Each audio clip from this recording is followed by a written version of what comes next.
வெற்றிலை மாலை போடலாமா? இப்படி ஒரு தம்பதியை உட்காந்து என்கிட்ட கூட்டு உனக்கு என்னெல்லாம் சொல்லுங்க எல்லாம் சாக்லேட் மாலை போட்டு போடுங்க, உனக்கு என்னெல்லாம் பிரியுமோ அதெல்லாம் கழுத்து வேடி கூட வாங்கிட்டு சாமி 28 மாலையெல்லாம் கழுத்தில் அடங்கிட்டு இருந்த ஒரு யோகி ராமசுவாமி 28 garlands 28 மாலையை கழுத்தில் போட்டுட்டு அப்படின்னு ஒரு சுவாமி. அவர் எந்த பேரும் கிடையாது, எதை கொடுத்தாங்கிறத வாங்கி போட்டுருவாரு, பிளஸ் பண்ணுவார். அதுதான் பகவான் யோகி ராம. அகண்டமா இருந்தார். எது சொல்ல வந்தேன்னா, தெளிவு குருவின் திருமேனி காண்டல், தெளிவு குருவின் திருநாமம் செப்பல். நமக்கு சாமி கொடுத்துட்டு போனது அந்த யோகி ராம் சுரத்குமார் திருநாமம். எளிய சொன்ன நாமத்தினை திரும்ப திரும்ப சொல்லிட்டே, இந்த நாமத்தினை திரும்ப திரும்ப திரும்ப சொல்லும் போது இந்த இந்த யோகின்ற குருவனுடைய திருநாமமே அந்த சேஞ்சஸ் உணர்வு. இதுதான் சாமி சொல்ற. சாமி எளிமையா சொன்னார், இந்த நாமத்தை மட்டும் சொல்லிட்டே இருக்கா, இந்த நாமத்தினை சொல்லிட்டே இருக்கா, அந்த நாமம் தான் செய்ய வேண்டிய வேலையை செஞ்சிடும்.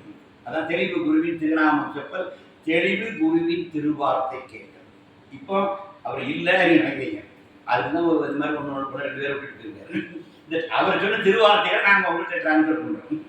இப்போ அவர் தான் உங்கள்கிட்டையும் சொல்கிறார், நான் ஒரு நிமித்த காரணம். இப்போ எங்கிட்ட சாமி பேசுறது உங்கள்கிட்ட ஷேர் பண்ணுறேன்னா இப்போ அவர் உங்கள்கிட்ட பேசுகிறார். அதுக்கு இந்த நாக்கையும் இந்த உடமையை அவர் பயன்படுத்துகிறார். நான் வந்து இன்னைக்கு தூரப்படலாம். இந்த வாக்கு அவருடைய வாக்கு, திருவார்த்தையை அடுத்த தலைமுறையை கேட்க வைக்கிறார். அதுக்கு தான் அந்த ஸ்பீச்சஸ், அதுக்கு தான் அந்த அனுபவ பகிர்ந்த விஷயங்கள் எல்லாமே அதுக்கு தான். நாங்கள் எழுதி போட்டிருக்கிற கவிதைகளும் அதற்காகத்தான். இதெல்லாம் பகவான் எங்களோடு உரையாடியது, உறவாடியது, அது பிறந்த கவிதைகள், எழுத்துகள், அதை வச்சுட்டு போகிறோம். அடுத்த தலைமுறைக்கு அது வழியாக ஏதாவது ஒரு செய்தி கிடைச்சதாக இருக்காங்க. எனவே பகவான் யோகி ராம் சுரத்குமார் இந்த 3 தலங்களை நம்முடைய சுவாமியுடைய படத்தை பார்த்து கண்ணீர் வடிக்கலாம். அவர் சிலையை ஒரு மூர்த்தி வீட்டு வச்சு அவர் வணங்கி நீங்கள் மகிழலாம். அவருக்கு அலங்காரம் பண்ணி அழகு பார்க்கலாம். அவருடைய திருநாமத்தை சொல்லி அதில் கொஞ்சம் கரண்டி உள்ள போகலாம். எனக்கு ஆதலாகி கசிந்து கண்ணீர் மல்கி ஓதுவார் தம்மை நன்னறி உய்ப்பது வேதம் 4 மெய்ப்பொருளாவது நாதன் நாமம் நமசிவாய். இப்படிதான் அருளாளர் காட்டியிருக்காங்க. அந்த குருநாமத்தை, அந்த இறைநாமத்தை, திருநாமத்தை காதலாகி கசிந்து கண்ணீர் மல்கி ஓதுவார். எப்படி சொல்லணும் நாம? இது வெர்பலா வாயால சொல்ற விஷயம் அல்ல. அது கசிந்து கண்ணீர் மல்கி உருகி உள்ளுக்குள்ள அந்த நாமத்துல கரையதான். அதாவது அதனுடைய வேலையை செய்யணும். அது வந்து உங்களை கண்டிப்பாக கொண்டு செல்லும். அந்த நாமத்துக்கு அந்த எஃபெக்ட் கொடுக்குது. அந்த விஷயம் வருது. திருவார்த்தைக்கு பகவானுடைய ஸ்மார்ட் காட்டுடைய எல்லாம் இருக்காரு. அதெல்லாம் அப்பப்போ எடுத்து பார்த்தீங்கன்னா அது அதனுடைய ஆழம். அதில் 2 வார்த்தை don't limit this power with physical sex is everywhere. ஒரு மல்டி டைமென்ஷன். சார் நமக்கும் அந்த நம்மள்கிட்ட இருக்கு சார் இந்த பெரிய விஷயம். நம்மளோட அந்த இடம் அதை ரியலைஸ் பண்ணாங்க, அவங்க ரியலைஸ் பண்ணணும். That is a difference. சுவாமியார் தான் தொடர்ந்து நம்ம வந்து அவரை எலிவேட் பண்ணி அடுத்த இடத்த கொண்டு போகிறது. அப்போ அதில் சின்ன அவர்களுடைய அவர்களுடைய மண்டையடி தீக்கிறது தலைக்காம today one problem tomorrow another problem. இன்னைக்கு ஒரு பிரச்சனை வரும், அது தீர்த்து நாளைக்கு இன்னொன்று வரும், அதையும் தீர்த்துப்போம். ஆனால் இதெல்லாம் விட்டுட்டு மழைக்கு துணை பிடிக்கிற மாதிரி நாமத்தை பிடிச்சிங்க, அதுதான் உங்களோட துணை வரும் அப்படின்னு பகவான் சொல்லியிருக்கிறார். எனவே இந்த சித்த புருஷர்கள் யோகிகள் வந்ததே இருக்கலாம் நாங்கள் ஒரு அடுத்த ஸ்டேஜுக்கு எலிவேட் பண்ணுறாங்க. என்னுடைய தாழ்மையான வேண்டுகோள், இந்த சத்சங்கத்துக்கு வர்றவங்க எல்லாம் பக்தி ஒரு ஸ்டேஜ், பக்தியிலிருந்து அடுத்த நிலை ஞானம்னு ஒன்று இருக்குது. அதை நோக்கி ஒரு நாட்டம் வரணும், அது ஒரு தேடல் அதில் வரணும், அது தெரிஞ்சுக்கணும்னு ஒரு ஆர்வம் வரணும். ஆர்வம் வந்துட்டு வழி தானே வரணும். எத்பாவோ தத்பவதி, எதை நினைக்கிறாயோ அதுவாகவே ஆகிறாய். இதுதான் உபனிஷத் சொல்லுது. அப்போ அந்த ஆர்வம் வந்துட்டு அந்த பாவம் வந்துட்டுனா அதற்கான கதவுகள் திறக்க ஆரம்பிச்சு. நேச்சர் உங்களுக்கு கண்டிப்பாக உங்களுக்கு பண்ணணும். நீங்கள் அதை முடியாத உங்களுடைய கஷ், உங்களுடைய தாகம், உங்களுடைய தேடல் சின்சியராக இருந்தால், வலுவாக இருந்தால். நான் பகவான் எப்படி பேசுகிறேன், நான் ஒரு டிப்பிக்கல் முடிக்கல, எனக்கு எந்த பேக்ரவுண்டும் கிடையாது. ஆயிரக்கணக்கான பேர் யோகி பார்க்க போனாங்க, 1000க்கு ஒரு நாள் தான் நானும் போனேன். அப்போ எது பிடிக்குது? அந்த பகவான் மேலே வச்சிருந்த அந்த அந்த அந்த ஆழ்ந்த ஈடுபாடு, அந்த பரிபூர்ண சரணாகதி, அது நான் கொண்ட காதல், அழியாத காதல், அடங்காத காதல் அவர் மேலே.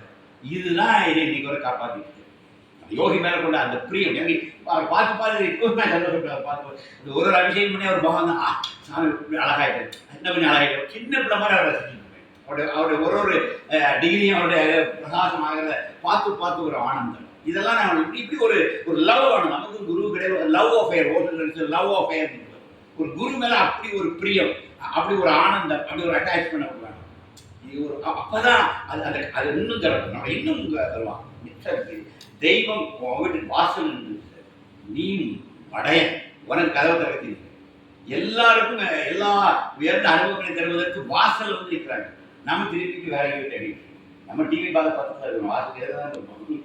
வாசல் வந்து தெய்வம் இருக்கு, டிவியை பார்த்துட்டு இருக்கணும். புதுகை கடினி தான் பிரச்சனை, நம்ம பிரச்சனையே நம்ம வாழ்க்கைங்கிற டிவியே பார்த்துட்டு இருக்கோம். ஆனால் தெய்வம் வாசல் நிற்கிறோம், முதுகுக்கு பின்னாடி நிற்கும். ஒரு செகண்ட் திரும்பினா தெய்வத்தை பார்த்துக்கணும். இறைவன் தெய்வம் ஞானிகள் வந்து உங்களை தேற்றுவதற்காகவே வந்து நிற்கிறாங்க. ஆனால் நம்ம தேர மாட்டோம். நமக்கு ப்ரையாரிட்டிஸ், நமக்கு வேற ப்ரையாரிட்டிஸ். நம்ம ப்ரையாரிட்டி அது ஞானமாக இருக்க வேண்டும். நம்முடைய ப்ரையாரிட்டி இந்த வாழ்க்கை குறைச்சி முடிஞ்சது சார். என்ன வாழ்க்கை ரொம்ப பயங்கர ஒன்றுமே இல்லை சார். புனரவி ஜனனம் புனரவி மரணம்ங்கிற மாதிரி பிறந்து பிறந்து இறக்கின்ற இந்த வாழ்க்கையில் என்ன சாரம் இருக்கு? இது இருக்கிறதால தொங்கிட்டு இருக்கிறா மூச்சை முடிச்சு தொங்கிட்டு இருக்கிறது.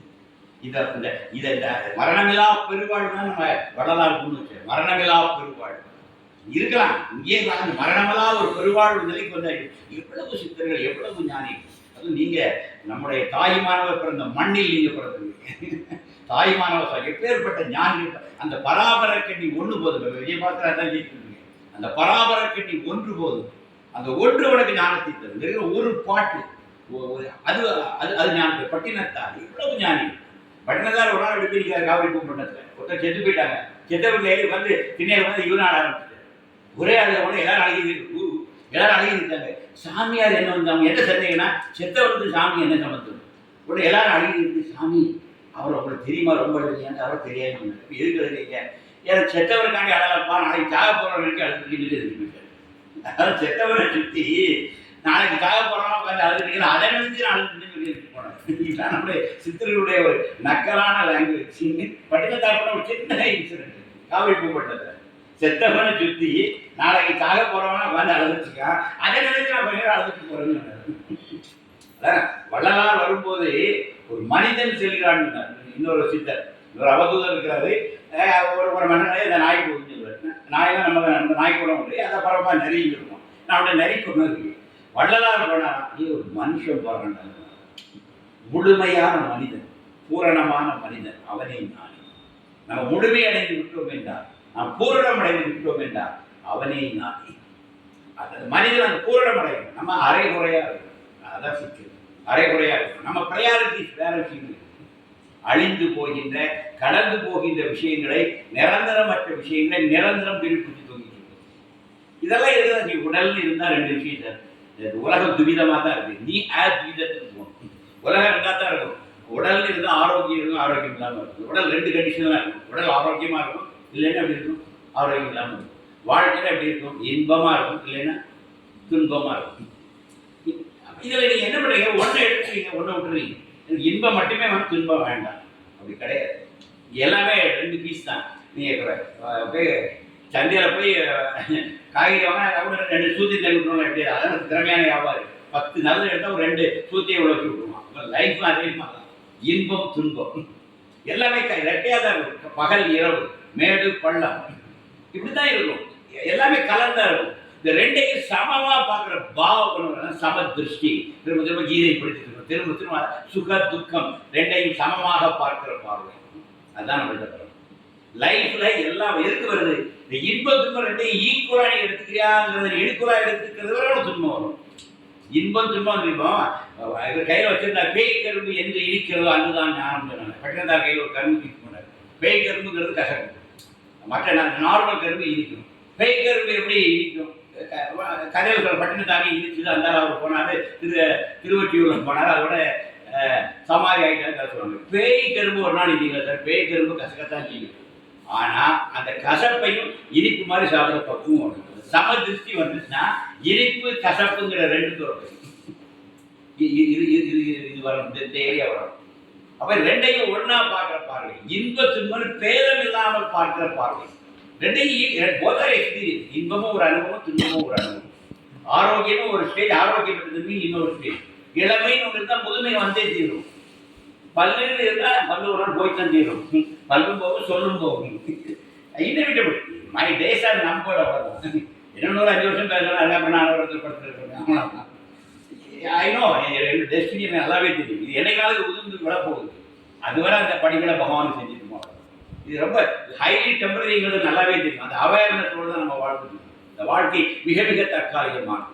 எந்த எந்த இடத்துல எந்த கணக்கில் நீ முடிஞ்சு போயிருக்கலாம். அதனால இந்த கணத்தை முழுமையாக வாழ்ந்துவிடு, இந்த கணக்கில் நீ பூரணமாக இருந்துவிடு, இந்த கணத்தை நீ முழுமையாக பார்க்கப்படது. இந்த ஒரு ஞான நாட்டம். அதனால நீங்க எல்லா ஒரு மாதம் விட்டு ஒரு மாதம் 4வது ஞாயிறு இந்த அகத்தியர் கூடத்துக்கு வரும். இந்த சித்தர் கூடம் ஞாயிறு ஒரு பேர் வைக்கிறேன், இது சித்தர் கூடம். இந்த சித்தர் கூடத்திற்கு அடியேன் இனி ஜனவரி மாதம் வரும். ஒரு மாதம் விட்டு ஒரு மாதம் 4வது ஞாயிறு வரும். ஒரு 20 நிமிடம் கொஞ்சம் சீரியஸான விஷயங்கள் திங்க். ஏன்னா இது சித்தர்களுடைய கூடம். இங்க வந்து சிந்திக்க வேண்டிய விஷயங்கள் இன்னும் கொஞ்சம் ஆழமான அகண்டமான விஷயம். அதை கொஞ்சம் வரும், கொஞ்சம் படிக்கணும். எல்லாம் விட மாட்டேன், முகநாளெல்லாம் விட மாட்டேன். ஏதாவது ஒன்று படிக்கணும், ஒரு சிந்தனையாக படிக்கணும், ஏதாவது ஒரு ஞானத்தின் ஒரு சின்ன திசையை தேடணும். ஒரு ஆர்வம் வரணும். நமக்கு தான் பகவான் ஒரு லைஃப் கொடுத்துருக்கு. அப்போ அந்த லைஃபுக்கு வந்து மீண்டும் வாழ்க்கை அந்த லைஃபுக்கு நீ ஒரு தேங்க்ஸ் பண்ணுங்க. நமக்கு ஒரு வீடு, ஒரு மனைவி, குழந்தை, ஒரு உத்தியோகம், ஒரு வருமானம் எல்லாம் கொடுத்துருக்கு. அதில் அந்த என்ன திருப்பி கொடுக்குறாரு? கொஞ்சம் ஞான நாட்டம், கொஞ்சம் விஷயங்கள் ஞானத்தை பற்றி தெரிந்து கொள்வது, கொஞ்ச நேரத்தை ஞானத்திற்காக செலவிடுவது, கொஞ்ச நேரத்தை ஞானிகளை கொண்டாடுவது. இப்போ மட்டும் ஞானியை கொண்டாடுறேன். யோகிராம் சுகுமார் என்கிற ஞானியை இன்னைக்கு இந்த சிலாரூபத்தை வைத்து அவர் அபிஷேகம் பண்ணி ஆராதித்து பாட்டு பாடி ஆனந்திச்சு நாமா சொல்லி ஒரு 2 மணி நேரம் நம்ம டைம் ஒதுக்கி இன்னைக்கு நம்முடைய நேரத்தை ஞாயிற்றுக்கிழமை மற்ற நண்பர்கள்லாம் வேற மாதிரி இப்போ போயிருப்பாங்க. நம்ம இந்த ஞாயிற்றுக்கிழமையில ஒரு அரை நாளை இந்த ஞானிக்காக நீங்கள் கொண்டு வர நீ யோரால் கிரேட், எல்லாமே இப்போ வெரி கிரேட். ஏன்னா காலையெல்லாம் உண்மையிலே தொடர்புன்றேன், மானசீகமாக தொடர்புன்றவங்க காலையெல்லாம். ஏன்னா எவ்வளவோ இளைஞர்கள், எவ்வளவோ ஆட்கள் இந்த ஞாயிற்றுக்கிழமைகளை வேற மாதிரி செலவழிச்சிட்டு இருக்கும்போது இந்த இவ்வளவு பேர் வந்து கடந்த ஆஃப் டேயாக நீங்கள் இந்த ஞானிக்காக உங்கள் நேரத்தை செலவழிங்க. நீங்கள்லாம் வணங்கத்தக்கவர்கள். உங்களுக்கு எல்லாத்துக்கும் பகவானுடைய பரிபூர்ணமான ஆசை. அதனால சுவாமி அப்படி நம்மளை நகர்த்தி வீடுகளில் நடத்தி இன்னும் சத்சங்கம் அதெல்லாம் விட்டு இந்த சித்தர்களுடைய அருட்கூடத்தில் வைத்து நம்மளை சுவாமி இப்போ சத்சங்கம் பண்ண வச்சுருக்காரு. இது ஒரு வகையில் நல்லது. எனக்கு அட்மாஸ்பியர் ரொம்ப பிடிச்சிருக்கு. இது நல்லா இருக்கும். இங்கே வந்து நம்ம ஞானத்தை சொல்லி வேற விஷயங்கள் பேச முடியாது. ஏன்னா எனக்கு எதில் தேவையை இருக்கிறாரு, மச்சமணி இருக்கிறார், கமலமணி இருக்கிறார், இவங்களெல்லாம் பார்த்து நான் வேற கதை பேச முடியுமா? எல்லாரும் தேவையை பார்த்து இந்த தேவையுடைய விஷயம் தான் வருது. அந்த கபாலத்தில் அந்த ஆப்ரேஷன் பண்ணி வச்சது, அந்த வெளியே தெளிக்க வச்சு தண்ணீர் வச்சு அந்த தவளையை வெளியே வர வச்சது, ஒவ்வொரு தரத்துலையும் இருக்கிற ஒரு கதைகள் எப்படி விளையாடிட்டாங்க, நம்மளோட சித்தர்கள் எப்படி விளையாடிட்டாங்க. எனவே நாம் எல்லாரும் நம்முடைய ஞான பரம்பரையை நாம் தெரிந்து கொள்ள வேண்டும். நம் சித்தர்களுடைய மேன்மை தெரியும். ஒருத்தர் வள்ளலாரை வாசிக்கணும், ஒருத்தர் தாய்மானவரை வாசிக்கணும், ஒருத்தர் சிவவாக்கியாரை வாசிக்கணும், நம்மளுடைய ஒருத்தர் பட்டினத்தாரை வாசிக்கணும். இது வந்து பேசணும். நான் 20 நிமிஷத்துக்கு மேலே பேச மாட்டேன். அது மாதிரி எக்ஸ்ட்ரா 10 நிமிஷம் ஒவ்வொரு மாதம் யாராவது ஒரு சப்ஜெக்ட் பேசுவேன். நாளைக்கு நேரம் பகவத்கீதை தொடர்ந்து செல்வகுமார் ஒரு பொறுப்பு கொடுத்த இன்றைக்கு வர 6ஆம் அத்தியாயம் எவ்வளோ சொல்லிடணும்? இன்னைக்கு 6 சொல்லணும். 5 மாதங்கள் 5 அத்தியாயங்கள் பக்காவாக பண்ணியிருக்காரு. 6 அத்தியாயம் அவருக்கு ரெடி. டைம் இல்லாத நீங்கள் வேணால் அடுத்த இதில் வச்சுக்கலாங்க. எனவே இது மாதிரி கொஞ்சம் அன்பர்கள் கொஞ்சம் முன் வர வேண்டும். ஏதாவது ஒன்றை எழுது, ஏதாவது ஒரு உங்களுக்கு பிடிச்ச ஒரு ஞானி எழுது வந்து ஒரு 10 நிமிடம் அந்த ஞானியுடைய இந்த புத்தகத்தை நான் படித்தேன். அதில் எனக்கு இந்த விஷயம் எனக்கு பிடிச்சிருக்கு. Just give a talk. இதை எழுதியாவது வாசிச்சு உங்களுக்கு எனக்கு பேச்சு வராதுன்னு அழகாக எழுதிடுங்க. கூட அதுக்கு இந்த வாசித்தது அதுதான் அந்த இடத்துக்கு வர்றது. இங்கே ஒரு ½ டே செலவிடுறோன்னா இந்த பூஜை புனஸ்காரங்கள் இது ஒரு சைடு. இதை முடிச்சுட்டு ஞானத்திற்காக கொஞ்சம் நேரத்தை நாம் ஒதுக்க வேண்டும். அந்த ஞான நாட்டம் வர வேண்டும். அதுதான் சார் நிலை. உங்கள் பேங்க் பேலன்ஸ் எவ்வளோ சேர்த்து வச்சாலும் போட்டால் நம்ம டபாலில் 2 ஷாப்பிங் பண்ணி பேங்க் பேலன்ஸ் காலி. எனக்கு ஒரு மகா வச்சுருக்கேன். என் 1 கோடி ரூபா சொத்து கொடுத்தா கூட அவள் ஒரே நாளில் காலி பண்ணிட்டு வந்துடுவாங்க. வேறு ஷாப்பிங் போய் நான் அதுக்கு இன்னைக்கு கூட. அதாவது நம்ம சேர்த்து வைக்கிற செல்வம் செகண்ட்ஸில் காணாமல் போயிடும். அந்த அளவுக்கு பெரிய இன்டர்நேஷ்னல் ஷாப்பிங்லாம் இப்போ வந்துட்டு. ஆனால் நம்ம பிள்ளைங்க நினைச்சு நம்ம சொத்தெல்லாம் ஒரு மாதத்தில் காலி பண்ணிடுவோம். அதில் ஓடி 40 வருஷம் நடந்து நாக்கத்தொங்க போட்டு சேர்த்து வச்சு எதுக்கு ஒன் ஃபைன் மார்னிங் எல்லாம் ஷாப்பிங் காம்ப்ளெக்ஸில் போய் காலியாக போகுது. அப்போ லைஃப் அதான் ஒரு மினிமம் நீட்ஸுக்காண்டி விஷயங்கள் நம்ம சம்பாதிக்கணும், பாதுகாக்கணும். நான் அதெல்லாம் செய்யுங்க ரொட்டி. ஆனால் அதற்கு மேல் அழியாத செலவழியாத ஒரு செல்வத்தை நீ சேர்த்துக்கிட்டீங்களா? நீ அழிந்து போகிற செலவழிக்கக்கூடிய செல்வத்தை சேர்க்கிறது மெட்டீரியல் லைஃப். டிவைன் லைஃப்னு ஒன்று இருக்குல்ல, இதற்கு அப்பால் அழியாத ஒரு செல்வத்தை தரணும். ஒன்று சொல்லி இந்த ஜென்மால நம்ம எவ்வளவு தேடி விடைபெறுகிறோமோ நீங்கள் அடுத்த ஜென்மால அந்த இடத்துல இருந்து ஆரம்பிப்பீங்க. நல்லா புரியுங்க. நீங்கள் இது இப்போ இந்த ஜென்மால நீங்கள் ஒரு ஆன்ம தேடல ஒரு இடத்துக்கு அனுப்பி உங்களுக்கு மரணம் சம்பவிச்சுக்குவீங்க. அடுத்த நீங்கள் ஜென்மம் எடுப்பீங்களா, அதில் உங்கள் ஆன்மா திருப்பி 7லேருந்து ஆரம்பிச்சு நீங்கள் எம்மில் கூட முடிச்சிங்கன்னா அடுத்த பிறகு நீங்கள் Nல இருந்து ஆரம்பிப்பீங்க, 7லேருந்து ஆரம்பிக்கணும். ஏன்னா மிச்சம் எல்லாம் போயிடும். ஆனால் நீங்கள் அடைந்த ஞானம், நீங்கள் அடைந்த ஆத்ம பக்குவம், அது வந்து ஜென்ம வாசனையாக நீங்கள் எடுக்கிற எல்லா ஜென்மாலையும் வரும். எனவே இந்த ஜென்மால ஒரு 2-3 ஸ்டேஜ் கொஞ்சம் முன்ன போக பார்க்கணும். எல்லிருந்து எம்மகருந்து எண்ணுக்கால் ரீச் ஆகும். அடுத்த பிறகு OPQR போக பார்ப்போம். இந்த ஒரு பாவனையை மனசில் பண்ணிக்கொண்டு இந்த ஜென்மாவினாவது ஒரு 2 ஸ்டெப் எக்ஸ்ட்ரா எடுத்து மேலே போகும். எல்லாம் அடைஞ்சிட முடியாது. குறைந்தபட்சம் 2 ஸ்டெப்பாவது எடுத்து வைப்போம். ஒரு 4 ஞானியை படிப்போம், 4 லைன் தெரியும். இந்த இடத்துல வரும்போது இதுதான் சத் சங்கம். சத் சங்கம்ங்கிறது என்ன? நமக்குள்ள இந்த மாதிரி விஷயங்கள் நிலை, சத்துனாலே நிலையானது, உண்மையானது, நித்தியமானது, என்றைக்குமானது. அதாவது சத் சங்கம். நம்ம ஒரு சங்கமாக நீங்கள் சேர்ந்து உட்கார்ந்துருக்கோம். இந்த சத்தான விஷயங்களை நமக்குள் பகிர்ந்து கொண்டோம் என்றால் இந்த ஜென்மாவுக்கு ஒரு அர்த்தம். இந்த ஜென்மாவை முடிச்சுட்டு நம்ம போகிறதுக்குள்ள 4 நல்ல விஷயங்களை நான் தெரிஞ்சுக்கிட்டேன், 4 பேருக்கு அதை ஷேர் பண்ணேன். அந்த திருப்தி, அந்த நிறைவு, that is life. Purpose of life அவ்வளோதான். இறைவனை தேடுவது, இறையை நோக்கி அதை நாடி செல்வது, அதற்காக முயற்சி செய்வது ஒன்றுதான் நிற்கும். மீது எல்லா உலகியல் தேடல் எல்லாம் போயிடும், நிற்காது. அது எல்லாமே அழிஞ்சிடும். அது தெரியலாம். இந்த மாதிரி ஒரு 60-65 நிமிஷம் கிடக்கும்போது அது இன்னும் தெரியல. இப்போ ரொம்ப தெரியும். இப்போ தெரியாது. ஒரு 65 வயதாகி பல்லு ஆடி கை ஆடி எல்லாம் கை சொன்னால் கேட்க மாட்டேது, கால் சொன்னால் கேட்க மாட்டேங்குது. இப்போ அந்த மாதிரி சிக்கல்லாம் வருது. அப்போ அந்த புதுமை லேசாக வரும்போது தான் சில தடமாற்றம் வருது. ஓஹோ, நம்ம கதை ரொம்ப ஓடாது போல இருக்க, கொஞ்ச நாள் ஆஃபீஸ் கூட்டிடும் போல இருக்க, சரி அதுக்குள்ள மிச்சம் வேலையை கொஞ்சம் வேகமாக முடிச்சுருவோம் அப்படிங்கிற அந்த ஒரு அவேர்னஸ், ஒரு விழிப்புணர்வு வருது. எனவே என்னுடைய அன்பு சகோதரர்களை சகோதரிகளை ரொம்ப நேரத்தை எடுக்க வைப்பதை இனி வருகின்ற நாட்கள் ஞானத்துக்கான ஒரு தேடலோடு நம்முடைய சத்தங்களை நடக்கும். அதனால் நீங்களே முடிவு பண்ணி அந்த தகவல் தாங்க. எல்லோருக்கும் ஒரு 10 நிமிடம் இந்த தரப்படும். ஒரு 10 நீங்கள் சுவையாக இருந்தால் அப்படி நீங்கள் இருந்தால் நான் 10 நிமிஷம், நீங்கள் 20 மினிட்ஸ் எடுத்துக்கலாம். அது உங்களுடைய ப்ரெசன்டேஷனை பொறுத்து. எனவே எல்லோரும் முன்வாருங்க. நான் யாரையும் டிக்டேட் பண்ண முடியும், நீங்களாம் முன்வாருங்க.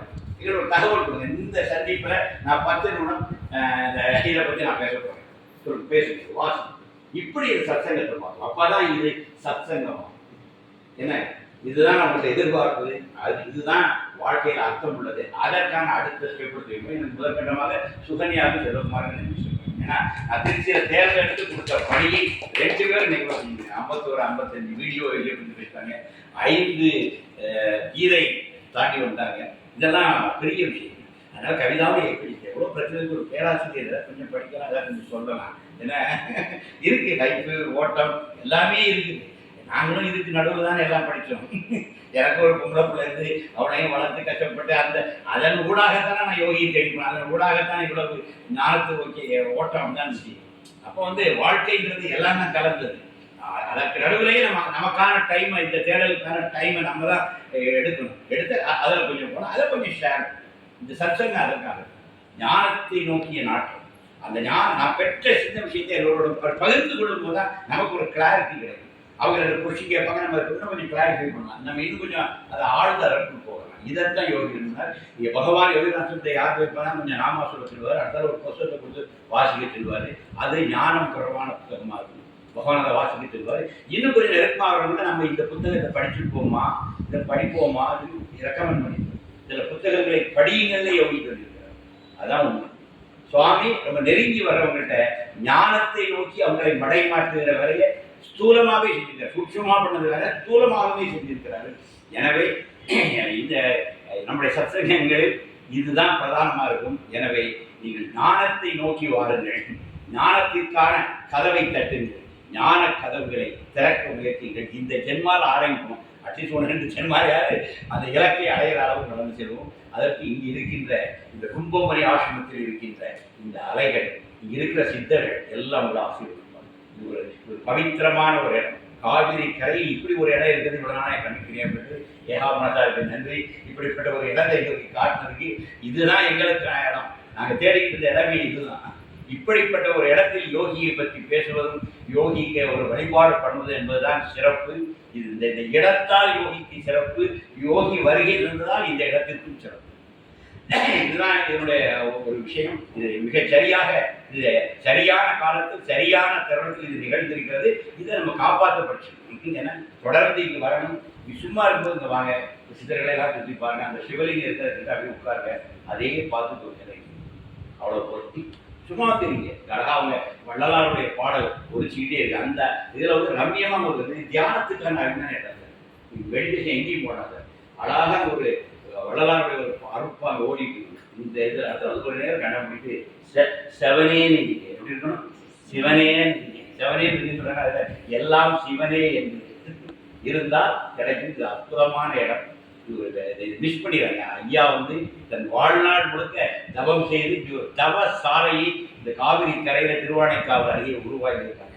இந்த தவ சாலையை அடுத்த தலைமுறை தவத்திற்கான இடமாக இதை பயன்படுத்த. அதுதான் அந்த இடம் மலர்ந்திருக்கிறது. இந்த திருச்சியிலே இப்படி ஒரு இடம் மலர்ந்திருக்கிறது. இதை make use of it, utilize it. உங்களுடைய அகக்கதவுகள் திறப்பதற்கான அரங்கமாக இது நீங்கள் ஆக்குது. நீங்கள் வாங்க, உங்களுடைய தவம், உங்களுடைய தியானம், உங்களுடைய தேடல் இந்த இடத்த இன்னும் கொஞ்சம் இதாகும், இது வைப்ரண்ட் ஆகும்.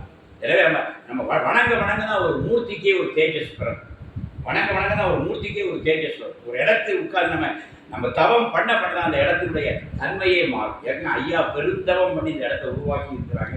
இங்கே வந்து நீங்கள் உட்காந்தீங்கன்னா வீட்டில் உட்காந்து இங்கே உட்காந்தீங்கன்னா இந்த அறைகள் வேற மாறும். இந்த எலிவேஷன் கொஞ்சம் சீக்கிரமாக கிடைக்கும். அதனால மேக் யூஸ் ஆஃப் இட். பகவான் யோகிராம் சொல்லுமார் உங்களை ஒரு அருமையான இடத்துல கொண்டு சேர்த்திருக்கிறார். இந்த இடத்தை நீங்கள் பயன்படுத்திக் கொள்ளுங்கள்.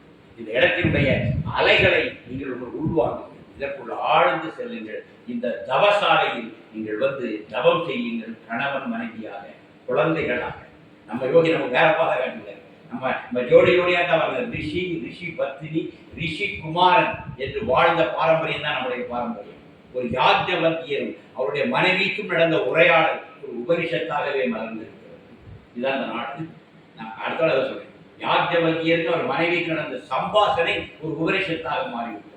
எனவே இந்த நாட்டிலே ரிஷிகளும் ரிஷி பத்தினிகளும் ரிஷி குமாரர்களும் இருந்துதான் இங்கே ஆன்மீகத்தை வளர்த்திருக்கிறார். எனவே அந்த பாரம்பரியத்தில் நாம் நின்று குடும்பமாக வாருங்கள், அன்பு செய்யுங்கள், பக்தி செய்யுங்கள். ஞான நாட்டத்தை கொண்டு குழந்தைகள் வருமா? எவ்வளோ 7ஆம் கிளாஸ் படிக்கும்போது கொண்டு வந்தேன். இன்றைக்கு அவள் அந்த யோகிட்ட இருக்கிறார். இந்த வயசுல தான் அவளை கொண்டு யோகிட்டு கூட அறிமுகப்படும். இன்றைய மகாவில் இருக்கிறார். மகாவில் என் பேரனை வளர்த்த 17 வயசாவது என் பேரனை யோகித்தாக்கன்னா அவ்வளோ பெரிய நம்பிக்கையில் இருக்கு. அடியல் டெய்லி எழுதுற 2 வார்த்தையை அவனுக்கு தமிழ் சரியாக ஓடாது. தமிழ் பேசுவான், தமிழ் ஜெர்மனியில் இருக்கிறான், கஷ்டப்பட்டு எழுத்துக்கூடி படிக்கிறான். இவன் மகாவோட ஒரு கேள்வி கேட்குறான், எதுக்குடா இவ்வளோ கஷ்டப்பட்டு படிக்கிற? இல்லை தாத்தா டெய்லி போடுறாங்கடா, இது வந்து என் லைஃப்பில் எனக்கு கனெக்ட் ஆகுதுன்னு. 17 வயசு பெண்களுடைய லைஃப்பு நம்ம எழுதுகிற எழுத்துக்கள் நமக்கு கனெக்ட் ஆகுதான். அதனால் நான் டெய்லி அவன் படிச்சுட்டா, அம்மா இதுதான் எழுதிக்காங்க அப்படின்னு. இந்த யோகிராம் குமார் திருநாமம் வந்து 2 லைன் அதுக்கிட்ட இங்கிலீஷில் படித்தது அவனுக்காக தான். ஏன்னா தமிழ் மட்டும் இல்லை, இப்போ ஆங்கிலத்தில் போடாதான் பிள்ளைங்க ஈஸியாக தெரிஞ்சுருக்காங்க. தமிழும் எழுதி கூடவே ஆங்கிலமும் போடுறேன். அடுத்த தலைமுறைக்கு தமிழ் தெரியாத கூட ஆங்கிலத்தில் தெரிஞ்சுக்கிறதுக்காக அந்த பையனுக்கு சொல்கிறான் 17 வயசுல. தாத்தா டெய்லி போடுற அந்த வேர்ட்ஸ் வந்து என் லைஃபோட கனெக்ட் ஆகுமா. நான் இதில் பார்த்து போனேன்னா என் ஸ்கூலில் எனக்கு அதுக்கான ஒரு மெசேஜ் எனக்கு இருந்தது. இந்த 17 வயது பையனுக்குள் இந்த விஷயம் எவ்வளோ ஆழமாக போய் விழுந்து. எனவே நீங்கள் இதெல்லாம் ரொம்ப பயப்பட வேண்டாம். உங்கள் பிள்ளைங்க டிவி பார்க்கும், சினிமா பார்க்கும், கிரிக்கெட் விளையாட என்ன செய்யட்டும்.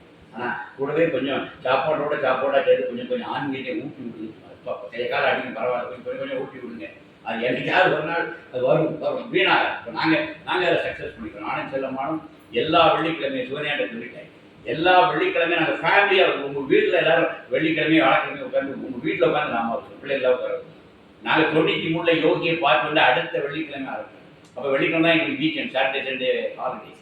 வெள்ளிக்கிழமை ஆரம்பிச்சா நீங்கள் நம்ம 30-40 வருஷம் ஆகுது. இன்னைக்கு பொண்ணெல்லாம் கல்யாணம் போயிட்டு நானும் இவ்வளோ உட்காந்து 2 பேர் உட்காந்து பஜனை பண்ணிட்டு இன்றைக்கு வெள்ளிக்கிழமை எங்கள் வீட்டில் உட்காந்துருவோம். 7 மணி உட்காந்து 7 to 7:30, 6 to 7. நாங்கள் இன்னைக்கும் பாடுறோம், இன்றைக்கும் பாடுறோம். இது நாங்கள் அதை தயிர் செய்யும். குடும்பத்தில் ஒரு நாள் குழந்தைகளோட உட்கார்ந்து ஒரு 1/2 மணி நேரம் யோகி நாமம் 2 பஜனை பாடல், அந்த பிள்ளைங்க பிடிச்ச மாதிரி 2 பாடல்கள் கொடுக்கும்.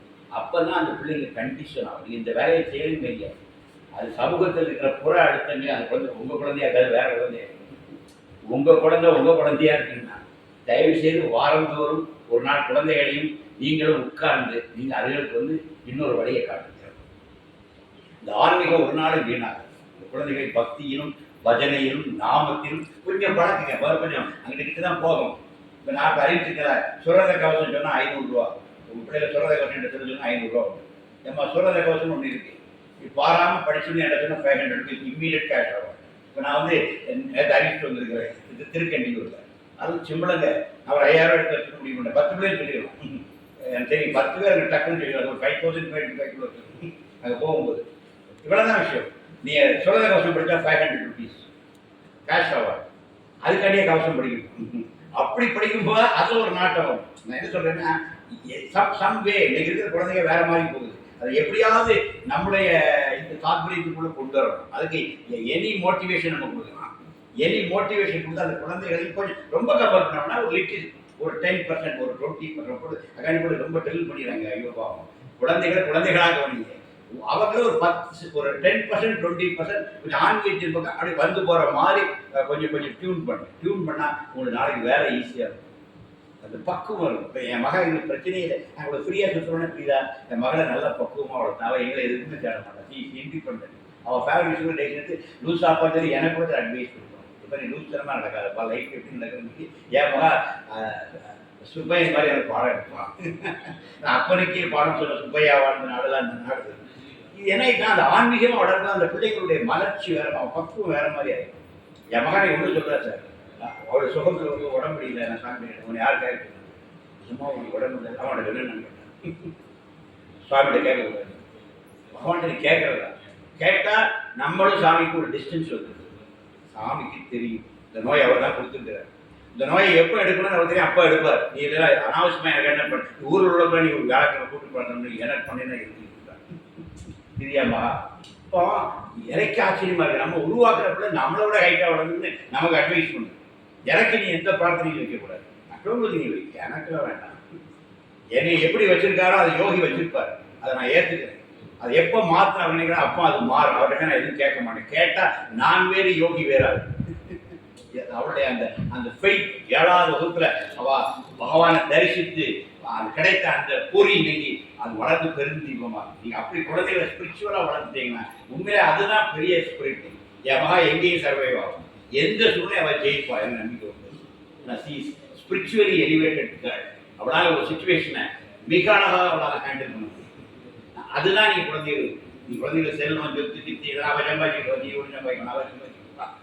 நீங்க அது கொடுக்க வேண்டியது வந்து ஞானம், நீங்க கொடுக்க வேண்டியது அந்த தன்னம்பிக்கை, நீங்க அது கொடுக்க வேண்டியது மோட்டிவேஷன். அதுதான் நம்ம கொடுக்க வேண்டிய விஷயம். இதுதான் காலங்காலம் அவங்க கூட. நீங்க எல்லாம் ஸ்பூன் ஃபீடிங் மாதிரி குழந்தைகள் வராங்க. அது இண்டிபெண்ட் அதை ஹேண்டில் பண்ணக்கூடிய அந்த வித்தையை, ஆத்ம வித்தையை கற்றுக் கொடுப்போம். வெற்றியடையும் காலம் கடந்து கொண்டிருக்கிறது. அனைவருக்கும் நன்றி. இந்த இடத்தை பரிபூரணமாக பயன்படுத்துவோம். சித்தருடைய ஆசிகள் அனுகிரகங்கள் அனைவருக்கும் கிடைக்கிறது. யோகி ராம் சுரத்குமார், யோகி ராம் சுரத்குமார், யோகி ராம் சுரத்குமார். ஜெயமுடன்.